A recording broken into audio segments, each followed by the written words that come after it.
Alright, we're back coaching viewers. Totopi is up first. They said they're mid-gold. Just looking to improve. Won the random giveaway to be coached live on stream. If you don't know what this is viewer best of threes, 5-stock games, and we're just going to analyze their play a little bit more defensive, more reactive than usual to get a sense of their typical habits, and maybe give them some advice along the way to help them along the path towards improving. So right off the bat, I noticed one thing in Totopi. Ooh, missed my recovery there. One thing in Totopi's play was that they didn't immediately dodge after some of my strings that were dodgeable, and they tend to immediately attack after missing a dodge or missing an attack. You notice right there. Let's say if they whiff and then they back up and try to attack again. Yep, exactly. So those are two habits that I noticed right off the bat that if you tend to do them a lot can hold you back. And again, I'm playing more reactive than usual. Normally I'd go down here and edge guard, but I kind of want to see how they recover back up to the map. Seems like they attack back on stage, which is interesting, and we'll keep that in mind for the future of this match. I am lagging a little bit because I am live streaming at the same time. I do these coaching sessions live, so we'll see. Do they recover with dodge? They do recover with dodge. Okay, so that was a little test to see, would they GC recover? Would they recover with dodge? I probably could have guaranteed the knockout here, but again, we're here to learn some of the habits, and that's a good sign, seeing that they know their different options immediately. So let's see again if they whiff an attack and immediately go for another one. Yep, so you see that habit twice. That is something to keep in mind. Higher level players will tend to notice that habit. After you whiff, you try to attack once again immediately. Also seem to throw out some moves where I am staying rather than where I will go in the future. So like throwing out that bow downlight, for example, even though I'm moving forward, that bow downlight would hit me if I stood still, but because I'm moving forward, it'll miss. So that's something to keep in mind. And you saw once again they recovered back on stage by attacking, so that's a pretty common habit, especially at this level of play. So yeah, if you are thinking about improving, that's something to keep in mind. Seems like they recover wide a lot. Oops, I misinputted there. I didn't mean to do a recovery. That's okay. That was a good ground pound. It caught me recovering, so good option to cover my option and clean knockout. Good job. Okay, that's a dodge there, so I'm gonna get this combo. Will they jump? They won't jump. In that situation, a lot of people tend to panic jump, but seems like you didn't fast fall either. So in that situation, it kind of creates a bit of a 50-50 when you're being stringed like that. Are you going to jump or are you going to fast fall? And in that situation, doing one of those two options makes my job harder, but like not pressing any buttons on the keyboard or on the controller, and instead, well, yeah, well, I don't want to just take that super low game. Not pressing any buttons makes my job easier. So in that situation, picking one of two things to do. Let's see, dodge diagonally into the wall again. All right, we'll see if next time I punish them for dodging diagonally into the wall. We'll see if they mix it up the time after that. They also tend to recover high and wide a lot. Yep, you see if I'm just putting myself out there, they get a little scared. So that is something to keep in mind, that tends to be your automatic habit, is recovering wide. And once I start putting myself out there, oh my god, I'm so annoyed. Chat said I'm muted. I got scared. I hate you, chat. Once I started going out wide and interrupting them, I'm never looking at chat again. And putting pressure on them, they started to panic and ended up missing their recovery. So that's also something to keep in mind. If you tend to do something similar, always recover in the same way. If someone starts to pressure you in that situation, you may start to panic. So learning about different ways to recover, rather than always going high or always going wide, like different methods, different things to do. Just having more tools in your toolkit is always good, because then you'll panic less. So here I want to get them into the red to see how they play in a last stock red situation. I could have nared them the other way, but I want to build up some damage and see what happens when it's a last hit. Do they go for broke, or do they tend to play more passive and evasive? Seems like they like going for broke, a lot of these GC all or nothing options. So that also is something to keep in mind. When you're behind, you tend to go for stuff that, oh, I missed my combo. That's pretty high risk, and that can pay off sometimes, but some other times it may end up hurting you. So yep, some things to keep in mind. Will you attack back on stage? You will. Alright, so that's game one. We got some of the habits down. You notice they attack immediately after dodging and after whiffing an attack. They tend to wake up with attacks. They tend to attack back on stage, and they tend to recover either high or wide. So 3 habits to keep in mind, and let's see how they adjust in game number 2.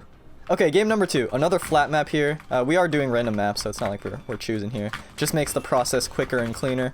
Okay, so that's another example of not dodging out of a string. That downline into nair, I've shown a couple times that I do want to do that. And, oh, I tried. And being aware of the different string routes. I'm not sure your exact level of experience, like if you're familiar with different, let's see, do you dodge out again? No, mixed up the dodge. That was good. That was a good mix-up. Last time you dodged out, that time you dodged in. Let's see, do you dodge in again? Yep. Be careful about dodging in against Scythe off stage, though. Yeah, you tend to, when you get knocked off stage, you tend to dodge in, and that's yep, another dodge in. That is a scary place to be for sure. So I totally lost my first train of thought. I'm sorry. I was going on about something. Oh yeah, dodging strings. Yeah, I'm not sure your exact level of experience, but learning what are true combos and what are strings is certainly something that can help your defensive game. Like my downlights into Nair there, they're putting a lot of pressure on you, they're knocking you into the sky, but those aren't actually true combos. My sidelight into downlights are the true combos though, so be aware that you can't dodge those unless I miss. Do you attack back on stage? You do attack back on stage, so another thing to be aware of. There I was just spacing outside your attack. We'll see. Do you attack while landing? Yep. Yeah. So you'll notice that I wasn't even sure, but I kind of had a good sense, and that's because players that share a lot of your or that have your habits, they tend to share a lot of habits. You probably just noticed there's a notification there because again I am live streaming. I'll get to you after. I'm sorry. I'm in the middle of a session right now. I probably should have turned that off, but that's my fault. I do appreciate the support though. But yeah, so I noticed that there's a lot of habits that tend to transfer over, and this is something if you're a player that's like looking to rank up, if you notice certain things about certain players with more and more experience, you'll notice that a lot of habits tend to carry over. So for example, when this Yumiko was attacking back on stage, I had a punish earlier in the match where I backed up and hit their dodge in off stage, and that is also something that people tend to do when they attack on stage. They do that dodge in on stage. So yeah, crossover of habits, something to look out for. There was a charge GC. The reason why I did that is because I was like, are they going to jump immediately after getting hit? And you did jump immediately after getting hit. Not a bad thing. So here's something to keep in mind is that a lot of the habits I point out, a lot of the time they're not like bad at all, and habits I don't think can really be broken down into just good and bad when it comes to a fighting game. A lot of it is just like how often do you do it? Do you do this all the time? Is it something that you do sometimes that you mix up? So like that dodge in, for example, you did it a few times, and because of that I was able to get a string from it, an offstage position, a punish. So that's something to keep in mind, as well as this attacking back on stage, attacking wide, and covering yourself, covering your whiffs with another attack. So here I'm not going to punish, I'm just going to see what you do, downlight into immediate endlight, and that's what I'm talking about. The reason, like that can work sometimes, but mixing it up is definitely important, and I predicted it. That's why I was able to get the punish. So yeah, those are some things to keep in mind. Again, habits, not bad by any means, but just some things to keep in mind. The automatic things that you try to do, or that you tend to do, some players will be able to catch on, and those are some places to improve if you're looking for it. But anyway, thank you Totopi for volunteering, thank you for the games, and best of luck climbing the ladder. I believe you can get to plat. You can do it. You can do it. Second up will be Sam. They are playing on the Bryn. I got requested by chat to play a lot of hammer and a lot of sword, so we'll see how I manage. Let's just get an early sense of how they play right off the bat. There's a lot of attacks immediately, so it seems like they are pretty attack happy. Will they Sair immediately? They will Nair immediately. So yeah, seems like a similar situation where after whiff they like to cover themselves with an attack. That was pretty good. After I missed the dodge, or after dodging, they tend to immediately attack as well, which is a similar habit to Totopi earlier. We'll see. Will they dodge in off stage? If I hold this, okay, maybe I started it a bit too early, but that was a bit tricky. That move moves your hurt box, so I actually moved out of the way of the sidelight. That is some like tiny little info bit of knowledge that I guess it's just a bit unlucky for that situation. I ended up getting the kill for it. It seems like Sam here is attacking a lot right in front of me. So like if I approach and then I back up, yeah, seems like they will try and attack. So I'll do some forward in dashes and forward back, or in and out dashes, forward and back dashes. We'll see. I'll see if they recover. Yeah, they tried to dodge into the wall, which is another good sign they know their options. So I'm going to do like a lot of forward and back dashes, and we'll see if they get baited and faked out by it, because that seems to be the case so far. Yep, when I walked forward, they immediately attacked, and then when I backed up, I'm able to punish. So it seems like, Sam, you likely struggle a lot against players who are very passive and very parry. So what I would recommend is trying to refine your approaches in your movement first, and then trying to get down your attacks. Oh, my dodge didn't come out there. That was a bit of input delay because I am streaming, but that's okay. We'll make do, we'll make do. Yeah, that is something I would recommend, trying to move into your attacks rather than just attacking. Let's see, do you immediately sidelight? Yep.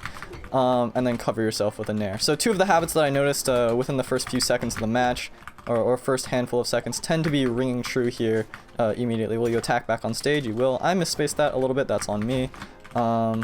But yeah, attacking immediately after whiffing and then not moving into your attacks. Those are two things that I'm noticing that I'm able to contest. And this is why it's helpful for me to play a different type of style when I do these coaching videos, because typically I'm the type of player that loves to just ram my head against the wall and walk forward. But because I'm playing a little bit differently, I'm able to see that Sam may struggle a little bit against players that are more passive or more reactive and defensive. So this is why it's a little useful. So I'm going to dash in and out, and yep, caught the wake up attack. We'll see immediate jump, no immediate jump. Okay, that's good to see. Seems like they aren't the most comfortable off stage. Will they recovery? Will you Sair? Yep, Sair to get the knockout. I'm going to jump up in the air here because that's where Axe tends to kill. We'll see how you space around my side airs to get your own. Bit of a panic GC maybe. We also are playing with test features, by the way, so you can see the new smoke clouds and everything. But yeah, it seems like there's a bit of panic coming out with some of your attacks and some of your kill options. Again, I'm going to stay in the air because that's where Spear typically tends to kill, and we'll see how you get your spacing options. That was the kind of thing that you probably could have dodged, so also be aware of strings. But yeah, also, by the way, I hope that to the general YouTube audience, what I'm doing right now is a live stream for coaching to analyze habits and everything like that. So it is a bit critical, but that's also kind of the point. We're trying to get some to eye some habits, see if other people tend to have similar things, and try to improve. So it's really more of an educational stream. So please don't flame the opponents and everything like that. That's a general rule of thumb for these. But yeah, we'll see about game number 2 on the Wushang. Game number 2 here on a flat map. We'll see. So I was doing a little bit of platform movement and stuff like that earlier, so we'll see how they handle being on a flat map. I'm gonna patrol center stage and have them come to me to see their approaches. So I won't really approach, I'll have them come to me, and we'll see if what I talked about earlier rings true about approaching with attacks versus approaching with movement. Yep, approaching with an attack. So this makes my job a lot easier because you'll notice all I have to do to counter that is back up and then wait for your attack to end. I could have edge guarded there, but I want to see how they play in the red. Yeah, all I have to do is just back up and wait for you to come to me, which makes my job a lot easier. But if you start mixing in like walking forward into the approaches as opposed to just attacking, so like right now the reason why I'm getting hit is because I'm in your attack range. But if we back up to neutral and I just keep backing up again, it's a much easier time. Whoop, I missed time. Much easier for me to land my hits. So I'll grab the hammer again, patrol center stage, have you come to me, and we'll see if they start mixing in some movement with attacks and how that makes my job harder. We can take a look at that. Also, dodging some of these strings. I've landed those Sairs or those side lights into neutral lights quite a few times. Those are dodgeable strings, so something to be aware of for sure. How do they come back to the stage? They come back with an attack, and I just backed up. Missed my punish a bit. It seems like it was meant to be the other way, which is a bit unfortunate, but yeah. It is weird for me to play like this. It's a bit unnatural. Not to say that's a bad thing or anything, but I don't know, it takes a lot of brain power because I'm not used to it. It's not like my automatic habits. But yeah, we'll see. Yep, approach with the side light, and then end light in place. Wake up option. See, how do you recover high a lot. Also, that last stock, the reason why I was able to get that is because you automatically recovered high. So we'll see if you tend to do that a lot. And attack back on stage.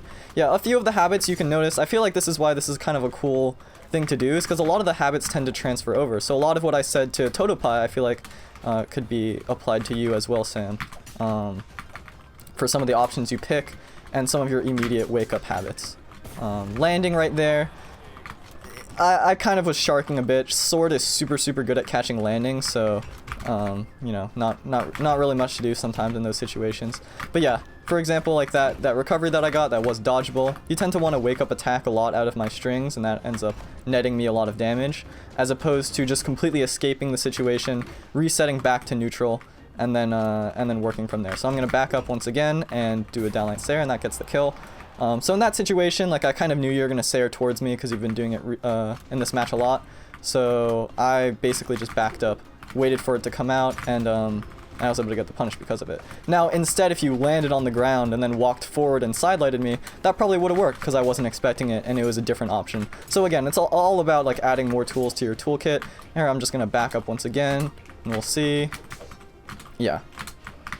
So you tend to attack a lot where I am and not where I will be, or like attacking a lot automatically, because that's likely like works against people that walk forward a lot. But for me, right now I'm just walking backward, and it's working out a lot in my favor. So yeah, more things to be aware of. Recover high once again, and end up getting back to the stage. I'm kind of being a little bit of a dork with my weapon throws, but that's okay. Here, now it's a red situation. Let's see, do you throw out any panic signatures? No, seems like you're looking for these side lights a lot. Any recoveries, anything like that. Sidelight into nair. A sidelight into recovery probably would have killed me in that situation. So that probably would have worked. Something to practice for sure. Now let's see, any signatures, any signatures? No, I'm just going to keep backing up and then do a downlight stare. Oh, I missed my downlight stare. Missed my punish a bit. There's the panic signature. Yeah, I was kind of waiting out for it, looking out for it. In those situations, those sidelights that you're throwing out, they are able to set up for a kill, but also something to take note of is that after you sidelighted, you went for a nair, which wouldn't secure the knockout. Getting a bit flustered, I can't really blame you. I got flustered myself after I missed some moves, but that is something to take note of, is once you miss your kill combo, you start getting a little flustered, and in kill percent on gauntlets, you definitely want to be looking for your recoveries and your downlights. Sidelight, don't get me wrong, is fine, it's good, but those two moves guarantee knockouts as opposed to sidelight where it's a guessing game. Again, not to say never do a sidelight, just only do sidelights. There we go. Thanks for volunteering, Sam. Thanks for coming on the stream, and I hope that was helpful. I hope you enjoyed, and I'll see you in the next video.